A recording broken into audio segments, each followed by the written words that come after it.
Ok, ahora sí. Bueno, vamos a continuar. Estamos en la página 8, ¿sí?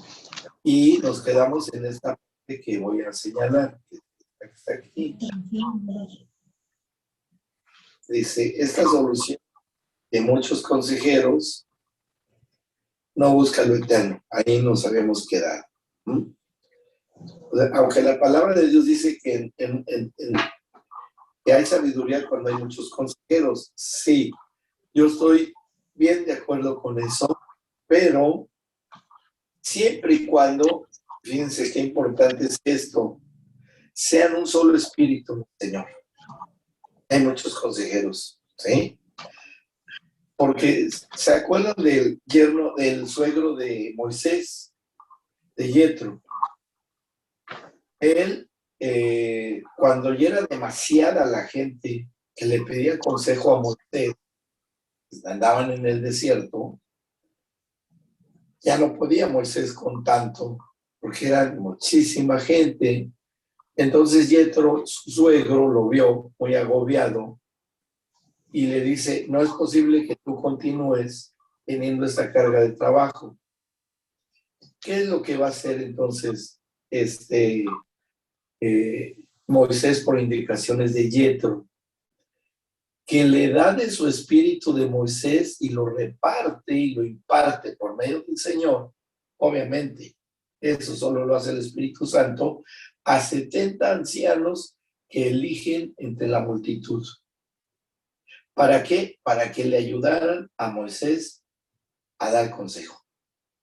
O sea, ¿qué enseñamos? Esa lección o ese acontecimiento es sumamente valioso para nosotros, porque puede haber muchos consejeros en la congregación o en donde quiera, pero si no están unificados en el mismo espíritu, es hasta cierto punto indeseable, porque si no están unidos van a dar lo que cada uno le parezca, que eso sucedía con los falsos profetas. Exactamente lo mismo.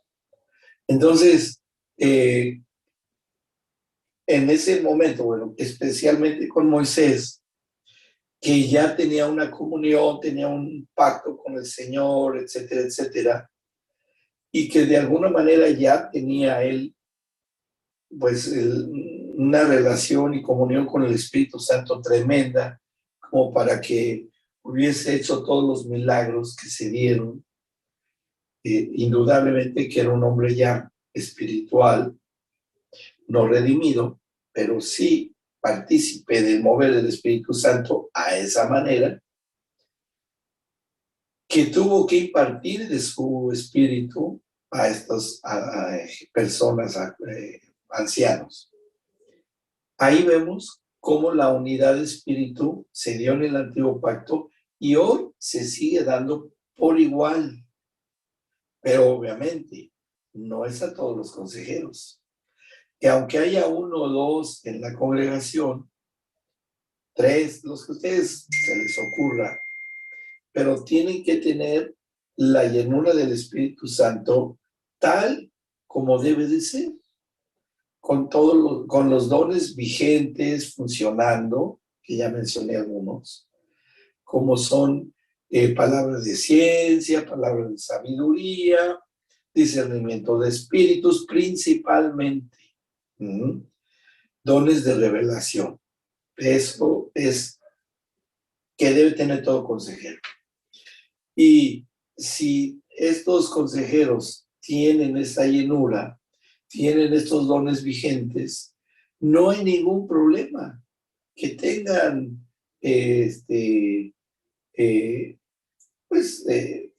la gente adecuada en la consejería, va a ser el mismo espíritu. ¿Ven?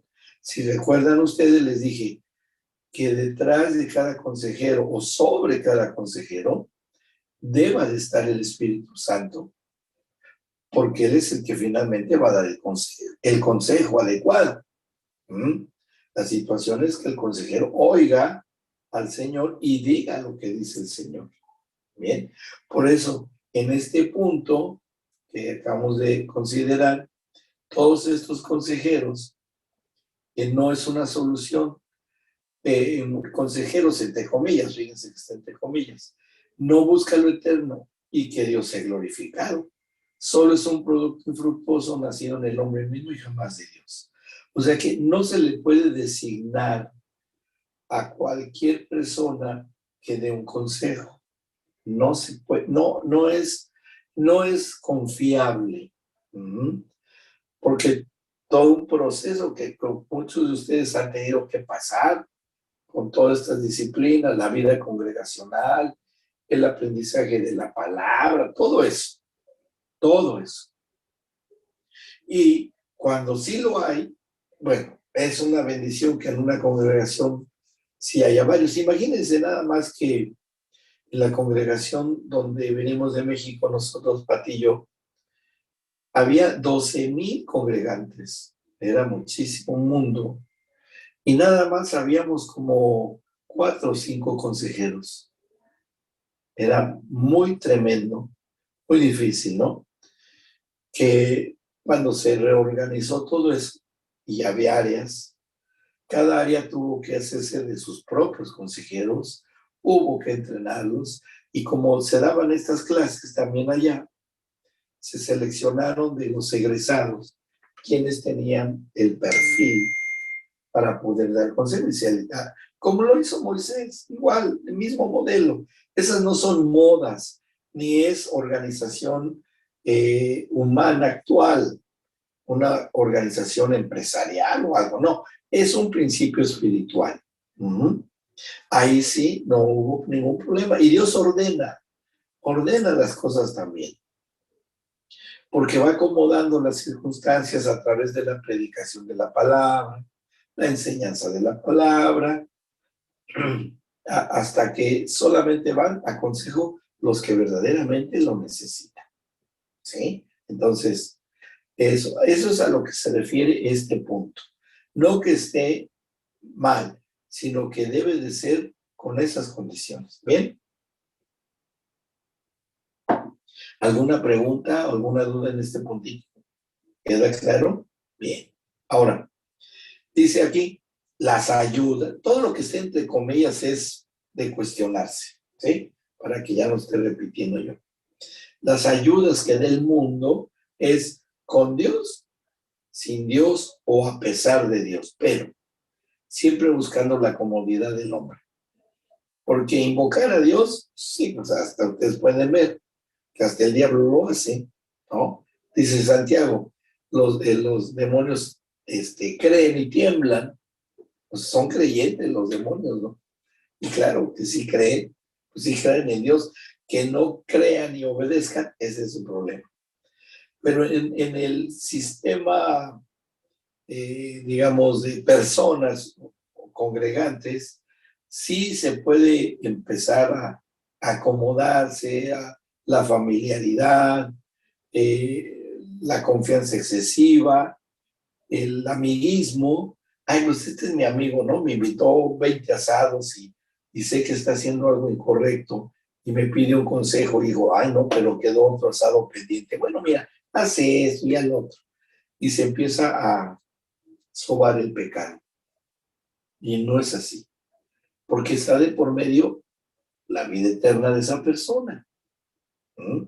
Entonces, no es una cuestión de amiguismo de ese tipo, sino el punto del consejo de Dios. Bien. Dice, aunque a veces hasta uno queda un poco mal, ¿no? Eso es de esperarse. Cuando da uno un consejo como lo que dice Dios, hasta, pero es que me dijo, ¿y por qué? Yo no. Bueno, pues si retiran la palabra, pero con el tiempo sale a luz. Y lo dice la Escritura. El pecado sale a la luz. No lo duden. Y eso es la situación. Que por un tiempo, pero a la larga va a salir. Sea para juicio, sea para reconciliación, sea para restauración o por cualquier otra cosa. Dios tiene sus soluciones, pero lo hace Dios. Bien, Dios arregla todo problema del hombre, por difícil que parezca, y para Él es la gloria. Y eso es la ventaja que tiene el consejero espiritual, que no está solo y que no tenga respaldo. Sí lo tenemos. Y Dios respalda su palabra. Por muy complicado que parezca, por muy difícil, Dios va a respaldar. Y si al consejero el Señor le dijo, dile tal cosa, y uno piensa, ay no, pero eso es imposible. No, no se preocupe, aunque parezca una locura para alguien, no hay problema, ¿sí? Hay que hablar. Dice, solo Dios puede perdonar pecados y ello conforta el alma del hombre. Sí, esos son principios. Esto de perdón de pecados de hombre a hombre no es escritura. Y les voy a decir por qué les digo esto. Porque ahí, en una de las cartas, me parece que Santiago dice, confiésense sus pecados los unos a los otros. ¿Sí? O faltas, o errores. ¿Qué será lo más adecuado? Yo considero que el entendido del contexto de la carta es el pecado se le confiesa a Dios, pero el motivo por el cual pecó sí se puede pedir consejo. Y la solución la va a traer el Señor, obviamente. Pero de que podemos pedir un consejo, perdón, o sea, que alguien confiese algo, bueno, nosotros somos intermediarios y lo estamos oyendo nosotros, pero lo está oyendo el Señor también. Entonces, cuando alguien nos dice algo, nosotros, bueno, yo te perdono en el nombre del Padre, del Hijo, del Espíritu, y reza tal, y hincado, y así con las manos tres o eso es en otros lugares. Ustedes saben dónde, ¿no? Y eso no es así. Sino que aquí es muy diferente la situación, porque el que va a perdonar, nosotros como intermediarios llevamos la causa. Miren, el consejero se vuelve como una especie de ayudante del abogado, que es el Espíritu Santo, como si fuéramos secretarios, ¿sí? Escribimos los apuntes, le recordamos la agenda, hacemos las citas, tal vez anotemos una cosa por acá, otra por allá, pero el principal es el Señor, que escuche a través de nosotros y que hable a través de nosotros. ¿Bien? Entonces, nosotros no podemos perdonarle a nadie nada en cuanto ha sido un pecado que ha ofendido a Dios. Primero porque ya la llevó esa carga el Señor Jesús en la cruz. Y segundo, el único que tiene soberanía y autoridad para perdonar un pecado es el Señor. Pues de hecho, era uno de los motivos por el cual querían pues ejecutar al Señor Jesucristo cuando los fariseos lo oyeron, que perdonaba pecados. Dice, ¿cómo? Solo Dios es el único que perdona pecados. Claro, sí es cierto, pero no sabían que Jesucristo era Dios encarnado y podía perdonar pecados. Por eso, cuando le dice al paralítico que tenía muchos años postrado, y cuando le dice, levántate y anda, porque son perdonados tus pecados. Y se paró y caminó. ¿Qué mejor prueba de la deidad y la soberanía y el poder del Señor Jesucristo? Pero bueno, no decía nada porque veían el milagro, no decían más nada, pero sí se quedaban así porque no entendían. No podían entender la magnitud de lo que estaba sucediendo. Y bueno, entonces, dice, el consejo de una persona que permanece en él, entonces sí es efectivo. pero es solo al unirme a Él y no tan solo tenerlo como una pequeña ayuda o un parchecito, nunca. Ahora, aprendan a diferenciar de lo que es una ayuda temporal, una ayuda de entrada a la solución de un conflicto, ¿sí? O sea, mira, por lo pronto lo que vas a tener que hacer es pedir perdón de entrada.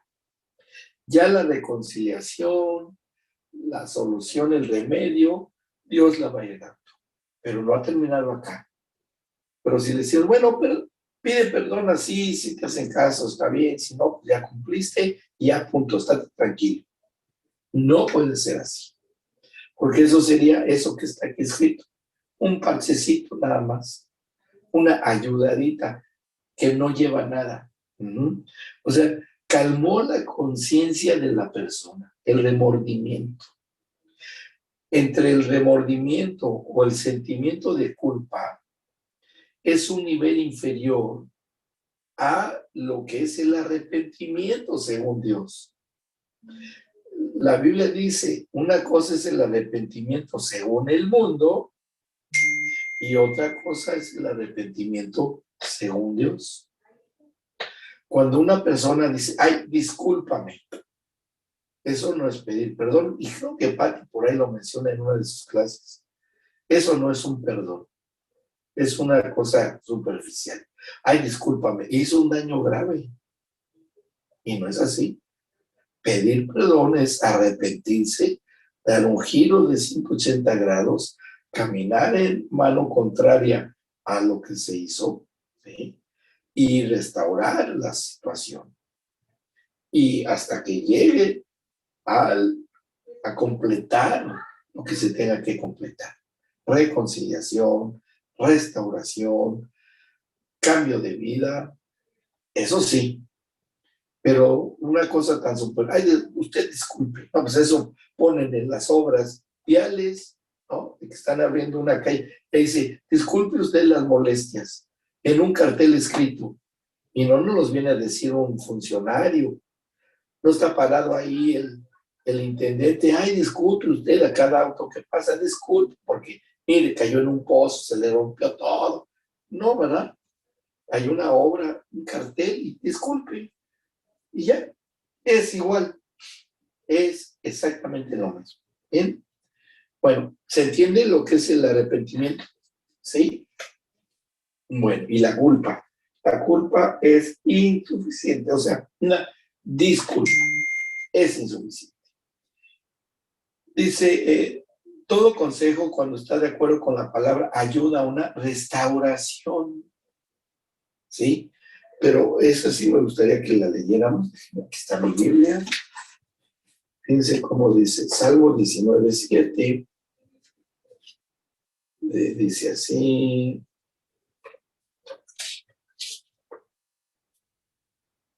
la ley del Señor es perfecta, que convierte el alma, la habíamos leído, dice que convierte el alma. El testimonio del Señor es fiel, que hace sabio al sencillo. Que esto es la esencia del Evangelio, en parte, ¿sí? En lo que corresponde a la obra de Dios por medio del Evangelio.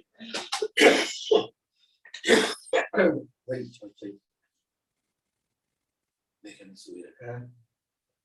Bueno, está.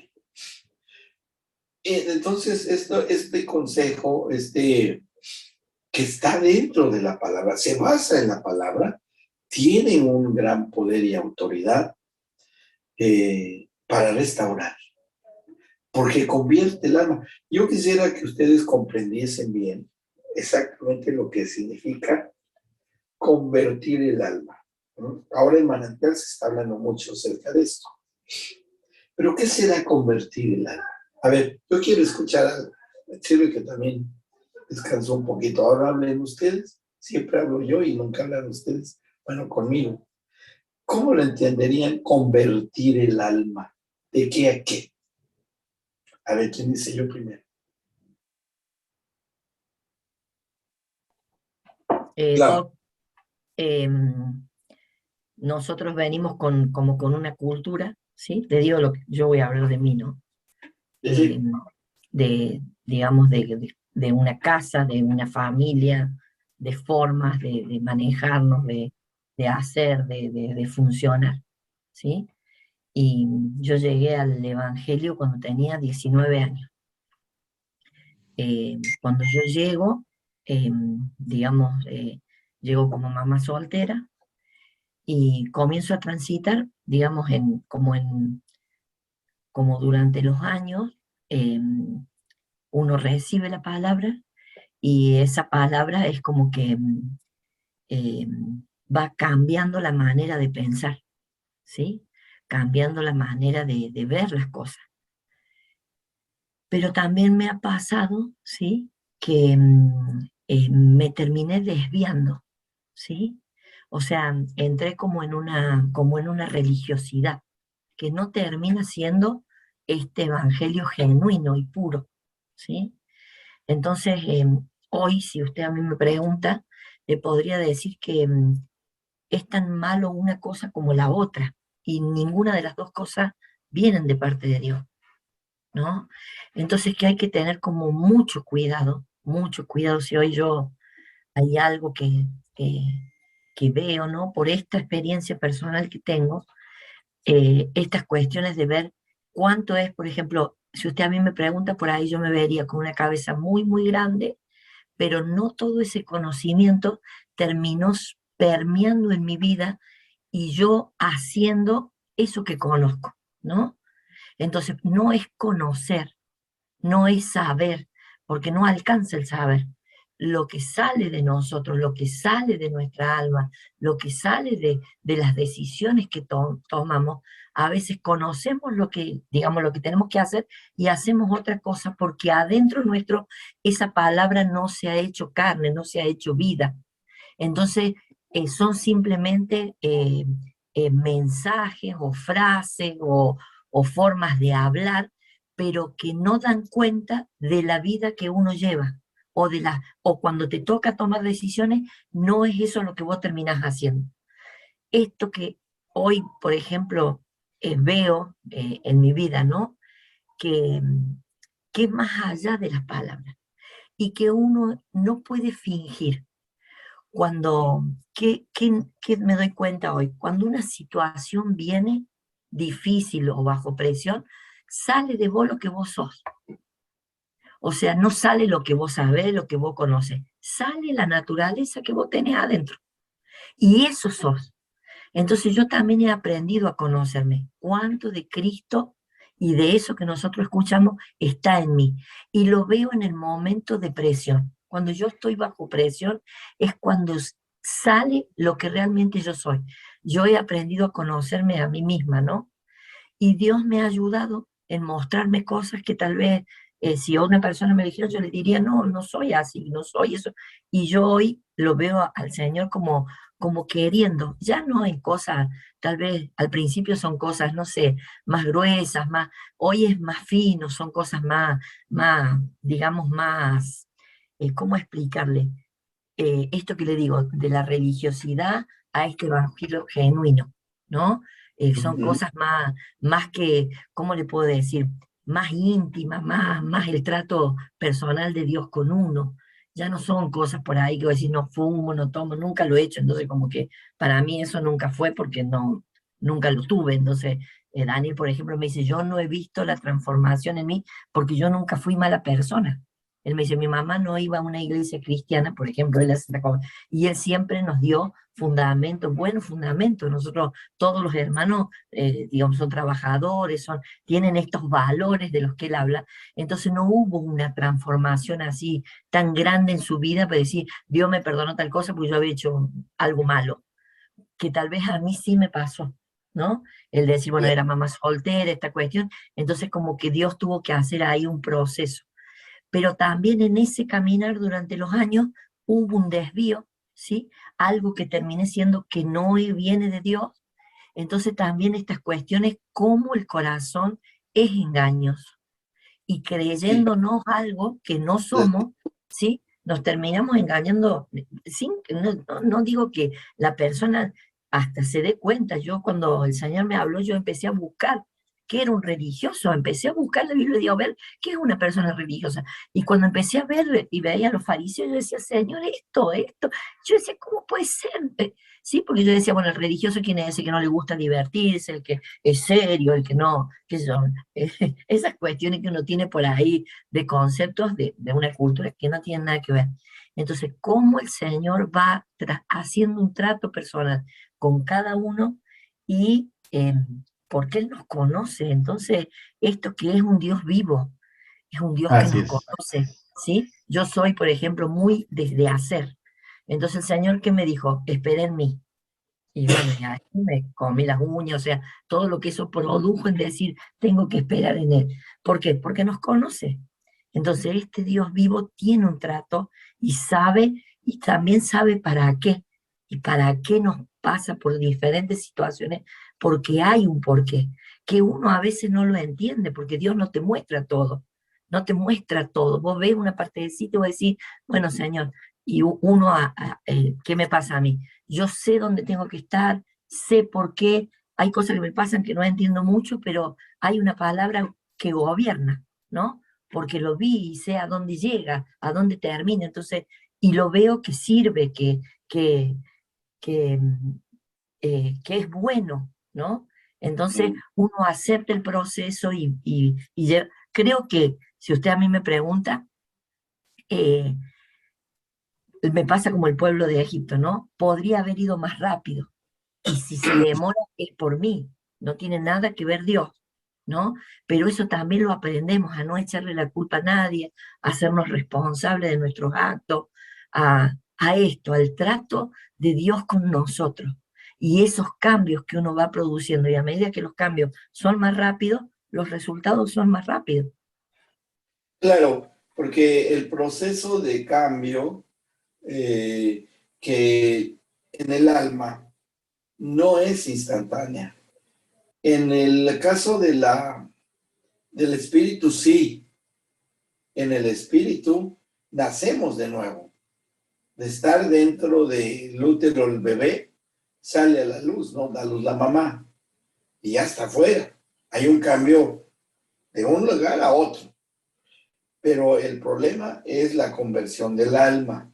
Y fue bastante amplia su respuesta, pero muy cierta, porque la, la conversión en cada persona es diferente.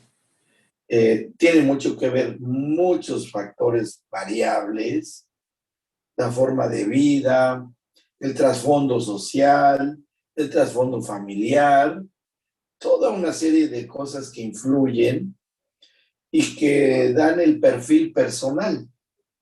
Cada quien tiene un perfil único en el mundo y ese perfil único nos lleva a la intensidad inclusive de recibir al Señor Jesucristo como en nuestro propio corazón o no.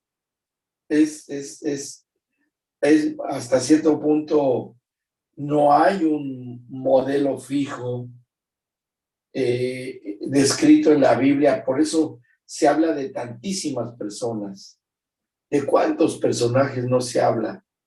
Y de todos los personajes que hay en la Biblia, cada uno en las diferentes etapas de su vida, vemos un cambio, un Abraham, un David, un apóstol de los que escogió el Señor, de todos ellos, de un Saúl a un Pablo.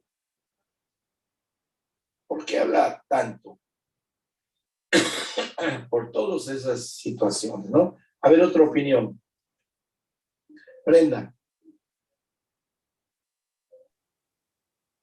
Pastor, y bueno, todos estamos.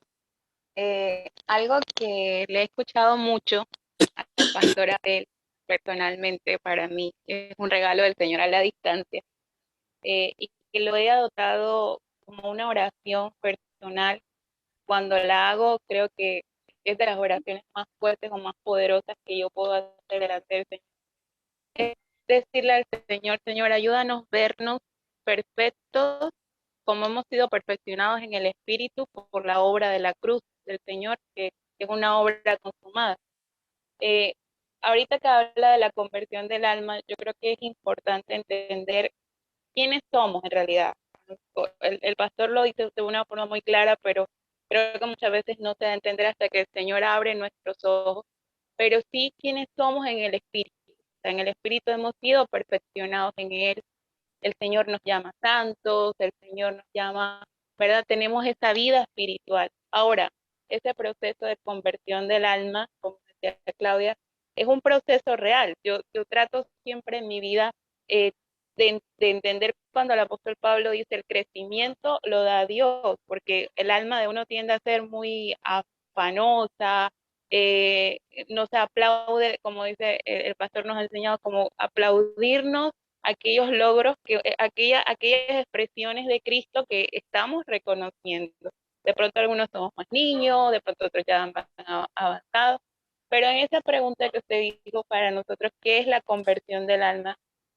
Para mí la conversión del alma, lo estoy entendiendo ahora, inicia cuando comienzo a verme en el espíritu, o sea, verme en lo que soy realmente, en esa nueva creación, en esa nueva criatura, y que mi alma comienza a anhelar, ya no expresar a una vieja Brenda, un viejo hombre que fracasó, ¿no? Porque el viejo hombre fracasa por todas partes, todo lo que provenga del viejo hombre produce fracaso en nuestra vida.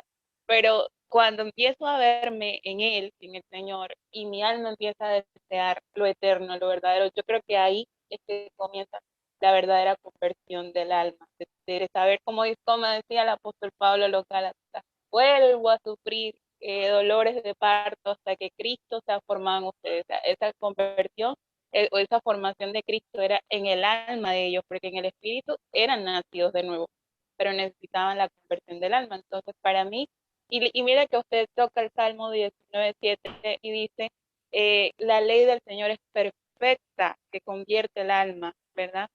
Entonces, solamente la ley del Señor, la palabra que ha salido de la boca de Dios, que es Cristo mismo, es el único que puede transformarnos el alma. Pero lo que quería aportar realmente era, lo he entendido de esta forma, la transformación de mi alma inicia cuando empiezo a verme con quién soy en Él. Efesios 2:10, no, 2:10 dice que nosotros somos hechura de Dios, creados en Cristo Jesús. Entonces, somos ese poema de Dios. La nueva creación es el poema. El viejo hombre es un desastre.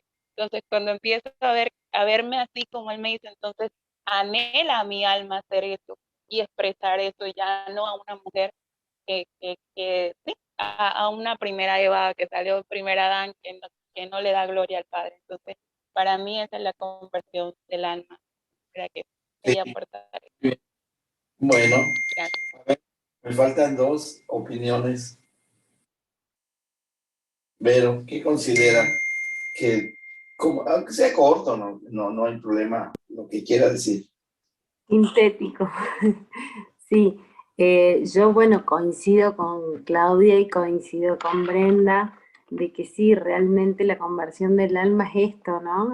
La transformación de el espíritu en un momento pasa de la muerte a la vida, pero el alma debe pasar de esa cultura de muerte que vivió a la vida, a la cultura del reino que Dios nos pide que vivamos.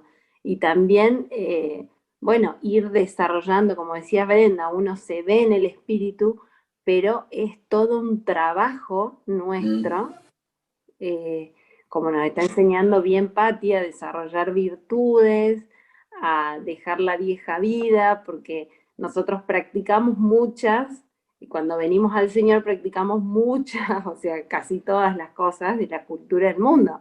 Y de repente hay que empezar a practicar las virtudes y hay que empezar a entrenarse, porque como también decía Brenda, es un caminar y creo que nos va a llevar toda la vida esa transformación, ¿no? Hasta llegar a ser perfectos cuando el Señor nos lleve. Pero esa transformación creo que es eso, pasar de la muerte a la vida de Dios manifestada en el alma, en lo que se ve, en lo que podemos manifestar. Bien, bien, bien. Sí, sí, es así, totalmente de acuerdo. Y la evidencia más clara del cambio espiritual, del nacimiento de nuevo, lo da la conducta que está regida por el alma. ¿Eh? O sea, el fruto del Espíritu, si ustedes se dan cuenta, son puras conductas, una suma de conductas santificadas. El amor, gozo, paz, paciencia, todos los componentes del fruto son conductas que se reflejan con evidencias de acuerdo a cómo yo me voy comportando en diferentes situaciones, como lo que decía Claudia. ¿Mm? Pero ese cambio solo se da si viene del Espíritu, porque el alma por sí misma es falible. ¿Por qué? Porque está gobernada todavía por la carne. Ese es el problema del creyente. El problema del que se diga creyente, pero sigue cometiendo pecados, es porque todavía su alma está muy arraigada en las cuestiones carnales, apetitos carnales, etc. Y no hay una evidencia en su conducta, aunque diga que va a la congregación, que lee la Biblia, no la hay. Eso pasaba con los fariseos, exactamente lo mismo. No había evidencia de transformación de su espíritu, ni se diga, cero. Pero su conducta era otra. Emita, ¿qué nos puede dar de opinión?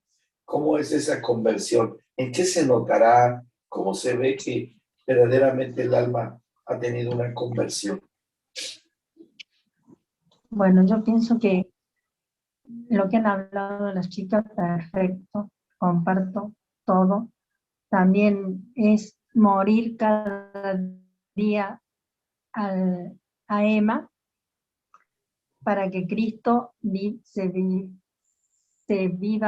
más Él en mí. Para mí eso es la configuración del alma, que ya no sea el yoísmo mío, sino sea Cristo. La presencia del Señor se note, se vivencie, sea tangible en mí. Pienso eso. Bien, bien, sí, Pues, exactamente. Ahora, fíjense que de todo lo que se ha expuesto, hay una serie de cosas en común, y que eso es lo que ustedes tienen que discernir en las personas a las cuales ustedes les den consejo. ¿Sí? No es decir, no, pues ya sí creo lo que dice la palabra de Dios. No, tiene que haber evidencia con hechos. ¿Sí? Por algo, el libro de los Hechos, aunque dice los Hechos de los Apóstoles, así se llama la parte después de Juan, pero en realidad son hechos de los apóstoles, hechos de la iglesia, porque si ustedes lo ven desde esta perspectiva, todas las cosas de las cuales están escritas, desde el libro de los Hechos hasta las cartas, ¿cuántas veces, y me lo pueden decir muy fácilmente, si hay pocas, regulares o muchas, cuántas evidencias encontramos de cambios de conducta en las personas en el libro de los Hechos en adelante? ¿Cuántas consideran que hay? ¿Pocas o muchas? Yo creo que hay muchas evidencias. Muchas. ¿Sí? Empezando por Pablo. Es una evidencia muy fuerte, ¿no? O sea, los apóstoles están llenos de miedo, ¿sí? Cuando regresan, a pesar de que iban al martirio y predican el evangelio, es un cambio tremendo, ¿sí? Claro. Yo creo que en los líderes o en las personas, en los consejeros, ¿sí?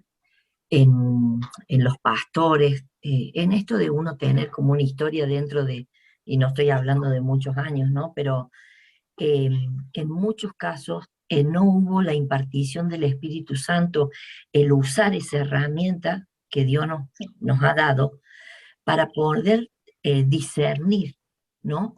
Porque yo, ¿qué me pasa? Uno a mí me veía y yo veía, por ejemplo, mi casa y me comparaba, y para mí lo que estaban mal eran los de mi casa. Y el Señor me hizo ver que la que estaba mal era yo, ¿sí? Entonces, yo siempre he sido la que más ha ido, siempre he sido la que más ha leído, siempre ha sido la que más le ha gustado, siempre ha sido... Entonces, a mí me parecía que eran ellos los que algo les pasaba, que yo no sabía muy bien qué era, y que algo estaban haciendo mal, ¿sí? Y eso, como todo religioso, emite juicio, o sea, como que no hay... Y el otro no quiere eso porque obviamente, digamos, el evangelio genuino atrae y lo otro repele. Esto que estamos aprendiendo ahora. Pero en muchos casos, Doc, al no tener ese discernimiento espiritual, el liderazgo ha puesto, dijera el apóstol, pinta lindo, ¿sí? Por cosas externas y no ver las manifestaciones reales del espíritu, porque no ha habido un parámetro espiritual. Cuando Claudio Chali habló, dio una prédica y habló sobre que nosotros debemos de morir como Cristo murió, él decía, Cristo murió pensando en su mamá, Cristo murió ocupándose de sus amigos, Cristo murió pensando en el que estaba a su lado, sufriendo, Cristo murió. O sea, cuando él empezó a hablar, yo a la noche sentí un patrón de medida. Tenemos que tener un patrón de medida para saber y no volvernos a equivocar. Porque cuando uno pone en un liderazgo de consejero a alguien que no realmente parece y pinta lindo, pero no es, lastima y daña el cuerpo, ¿sí? Sí. Entonces la responsabilidad que hay en esto que usted dice, había 12.000, pero solo había 4 o 5 consejeros. Que haya uno, no interesa, porque esto no es por necesidad, es el que ya está listo porque es el que va a sanar y que va a restaurar, porque si no van a seguir haciendo daño. O sea, y creo que ha habido eso nos ha pasado, ¿no? Entonces, en esto, asumir esta responsabilidad de decir, no es lo que a mí me parece a mis ojos, porque el que apruebe es Dios, esto no es humano. Y Dios te va poniendo en escenario para que esas evidencias se muestren. Yo no sé cómo explicarlo, pero yo lo veo a Dios paseándonos como si fuera una vidriera, ¿no? Poniéndonos en diferentes lugares y exponiéndote, ¿no? Es como que te fuera mostrando, ¿sí? Para lo bueno y para lo malo, lo que. Entonces, en esto Dios también tiene un plan, hay un diseño. Y es al tiempo que Él lo dice, son sus coordenadas, la aprobación viene de Él, no es humano. Entonces, esta conexión del consejero con el Espíritu Santo, del líder espiritual, de decir, está listo, ¿sí? Está para, ¿sí? Entonces, creo que esto también, y nosotros mismos con otros, como decía Pati recién, yo, ¿sabe qué me pasa, Doc? Por ahí no digo, le cuento algo en esto que ella decía de la cobardía, ¿no? Yo no he visto en los años que tengo, ¿sí? De mucha gente que haya confrontado a alguien que estaba haciendo algo mal, ¿sí? Comúnmente, ¿qué termina pasando? Para que no se enoje el hermanito, para que no caiga mal, para que no se vayan, para que no dejen de congregarse, uno termina haciendo esto que usted acaba de decir, acariciando, ¿sí? Lo que no hay que acariciar. No hay de esos que confronten, ¿no? De decir, no, esto no se acepta, esto no es. No he visto, ¿sí? Entonces, ¿cómo se hace también para poder, digamos, poner a la persona, y Pati decía, cuando Dios nos reprende, cuando Dios no lo hace mal, porque no hay que enojarse, no es para tratar mal, pero hay que hacerlo. Hay que enfrentar al otro y decirle esto, y yo por lo menos es como que te da cosas, no te anima, entonces uno lo ve pero no lo dice, ¿sí? Y lo estás viendo pero uno se calla, y eso también nos ha hecho mal digamos, al cuerpo, ¿no? Claro. Porque ni entre nosotros mismos nos animamos a decirnos las cosas. Sí, sí, sí. Miren,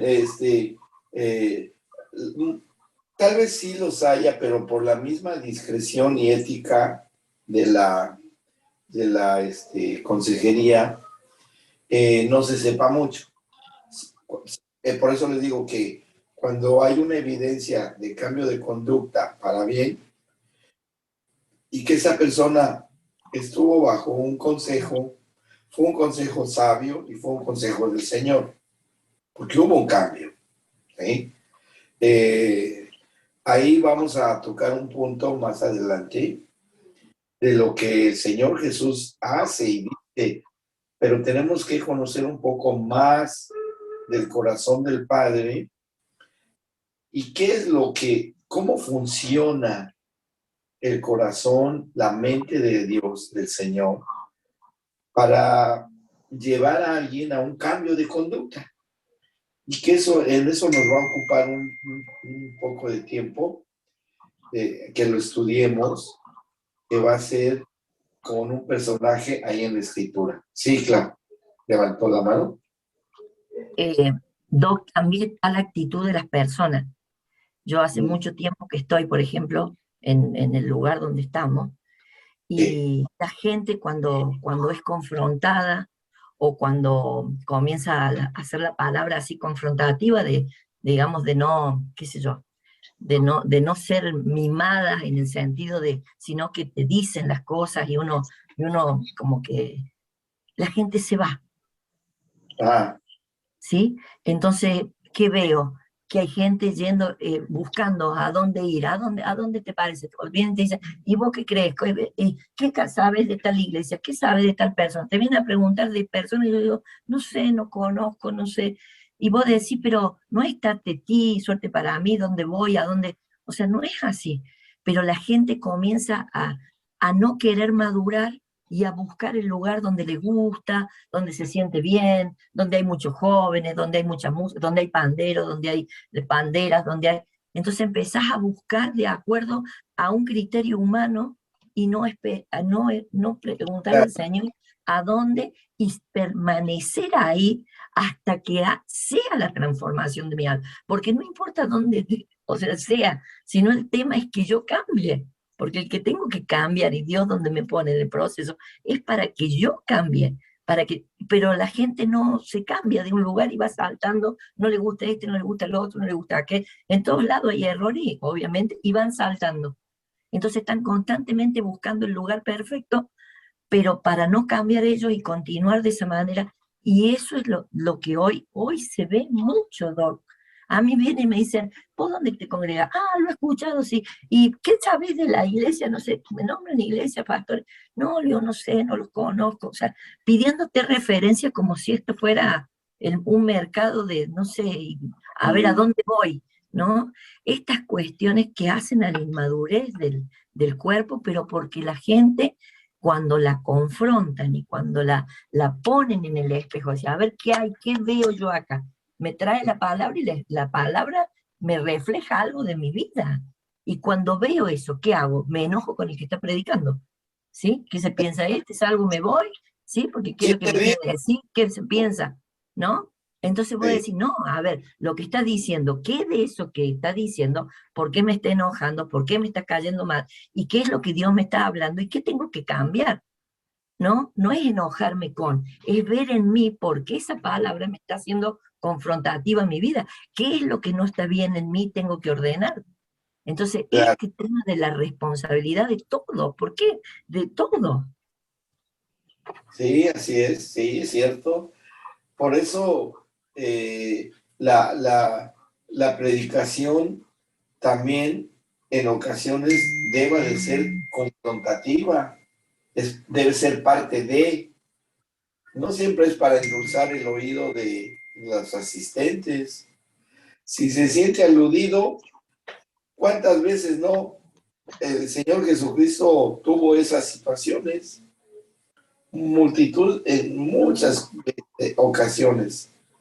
Lo acusaron que estaba hasta endemoniado en algún momento, y que le decían que era comelón y bebedor de vino, que se sentaba en mesa de pecadores, pero era porque a todos los que confrontó les decía sus verdades.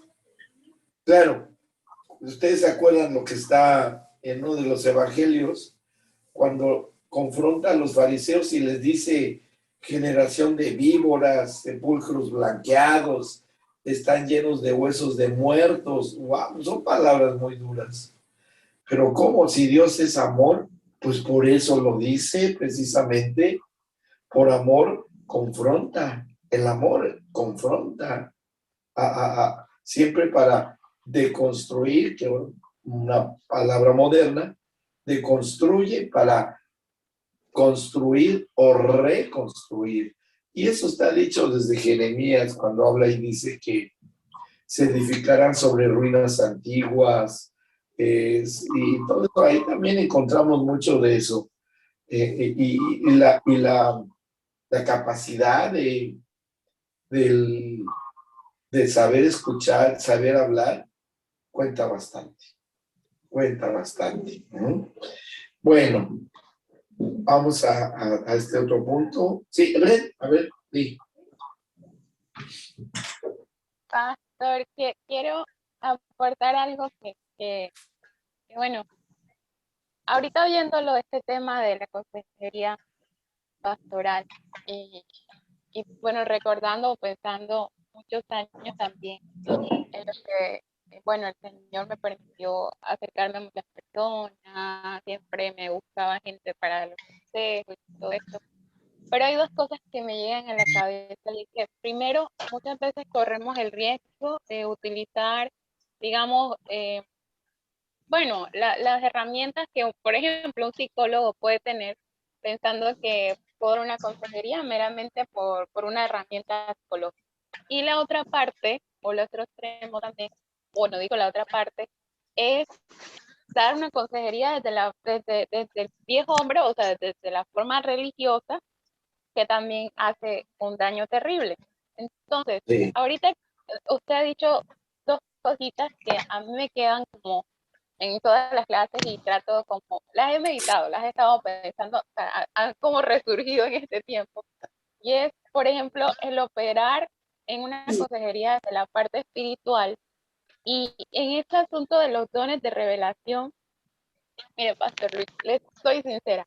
Creo que solo en este tiempo lo he vuelto como si me hubiese acercado a un baulcito que lo tenía ahí y dije, voy a chequear esto, voy a sacar esto que lo tenía como a un ladito, porque de verdad que es importante saber que la importancia de operar de forma espiritual y de los dones de revelación cuando se da un consejo a alguien.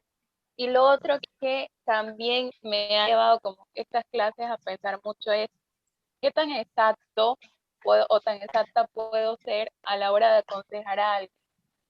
En la parte espiritual lo digo porque no hacemos nada si solo usamos, como dije, o una herramienta psicológica o también de forma religiosa, tratar de llevar a la gente a cambiar solo una conducta. Había un psicólogo que decía a maquillar a un muerto, o sea, a maquillar a un viejo hombre, sino más bien con esa actitud de la vida del Señor, de que la persona vea a Cristo y no solamente lo vea, sino que sea un testigo, ¿verdad?, de Él y que su alma, como lo dijimos ahorita, sea transformada a Él. Eso me lleva a mí a ver la consejería como algo, wow, o sea, uno dice, no, rico la predicación y el Señor nos llama a ser predicadores, no, pero ahorita pensando más allá, cada alma que nosotros podamos tener, creo que la exactitud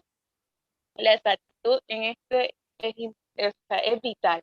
Y creo que usted ha dicho algo que al operar en los dones de revelación y ser espirituales y llevar a la persona a él, más allá de que, ay, que yo viví esto, yo te puedo dar un consejo, o yo sé esta herramienta, te la puedo dar, y no llevarlos a él. O sea, esto realmente, Pastor Luis, le soy sincera, yo digo, wow, señor, no pensé que esta clase me llevara a considerar cositas que yo ni por ahí, o más bien las tenía como reservaditas, pero que son importantes. Uno habla con gente casi que todo el tiempo, sea por teléfono o presencial, y las personas siempre están pidiéndole una opinión a uno. ¿Tú qué piensas sobre esto? Estoy orando por esto, no sé qué hacer. ¿Tú qué crees? O me pasó esto, o cometí tal cosa. Y de verdad que ser exacto y operar en lo espiritual, y ahorita esta belleza, para mí es una belleza sacar dones espirituales y decir, wow, para esto Dios nos dio dones espirituales como son Claro, el don de ciencia, de sabiduría, sí. de discernimiento, o sea, es un tesoro, realmente es un tesoro. Así que bueno, eso quería aportar, ya no hablo más porque me voy como una cotorrita. Muy bien. Miren, con palabras muy sencillas, simples, el Señor Jesucristo lo dijo. No veas la paja en el ojo ajeno, sino que veas primero la viga que tienes en el tuyo. Ujú.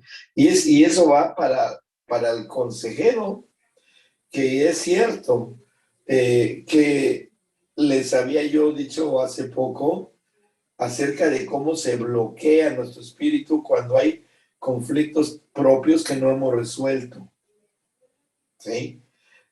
Puede ser conflictos de índole psicológico, si quiere, pero también puede ser de pecado. Uh-huh. No va a haber efectividad o poder en ocasiones. Y eso nos hace medirnos y reconsiderarnos, y para que primero pues yo vaya y tenga un proceso como el que haya tenido el rey David, porque el corazón del hombre sigue siendo el mismo desde esos tiempos ahora, sigue siendo igual. Independiente de la cultura y el idioma y lo que ustedes quieran. Pero el corazón, el espíritu del hombre y el alma del hombre sigue siendo igual desde el huerto del Edén hasta ahora. Y el Señor lo sabe. Uh-huh. Entonces, con esa característica tan humana de que somos tan falibles, el consejo espiritual, verdaderamente espiritual, de alguien que sí ha modificado primero sus conductas, tiene mucho poder, ¿sí?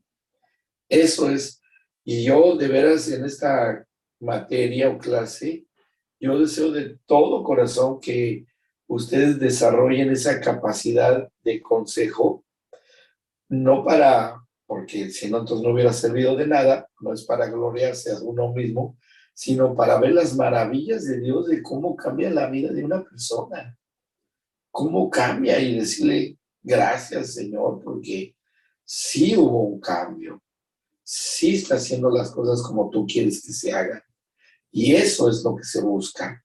¿Mm? Entonces, si eso es así, vamos bien ahí, ¿eh? Bueno, le vamos a dejar hasta aquí porque estoy llegando al límite de la garganta, pero creo que fue muy productivo lo que ustedes hablaron, lo que ustedes dijeron, enriqueció muchísimo la clase, les agradezco. Y vamos a entrar, bueno, nada más vamos a ver algunas cosas y les voy a pedir de favor que hagan la lectura de ahí donde estamos. Fíjense bien en qué estamos. Estamos aquí donde está, lo señalo. Cuando seguimos a Cristo tendremos el respaldo. Bueno, de aquí hasta, van a hacer una lectura, porque quiero entrar a una parte importante. Hasta acá, hasta el reino de David.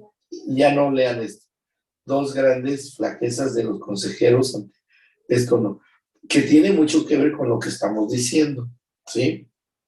Pero yo quiero que antes de llegar a este punto, este número de dos grandes flaquezas, tengamos que hacer un análisis de cómo Dios nos enseña a través de un ejemplo, con un personaje en la Biblia, ¿sí? Pero lo iremos estudiando la próxima sesión, ¿ok? Pero por lo pronto ustedes lean todo eso desde donde les dije hasta acá, ¿sí? Y vemos en la página, déjenme ver, 9. Es poquito, pero tiene mucho que ver con todo lo que hemos estado hablando, bastante. Ustedes mismos se van a dar cuenta que se resumiría primero, se resumiría en, cambia primero tu situación personal para que puedas cambiar la de otros. Que eso hay que irlo ejercitando durante esta materia. Bien, bueno, si no hay dudas, entonces hasta aquí le dejamos y esperemos ya estar hablando mejor para la próxima clase. Bien, me despido de ustedes, muy buenas noches, que descansen,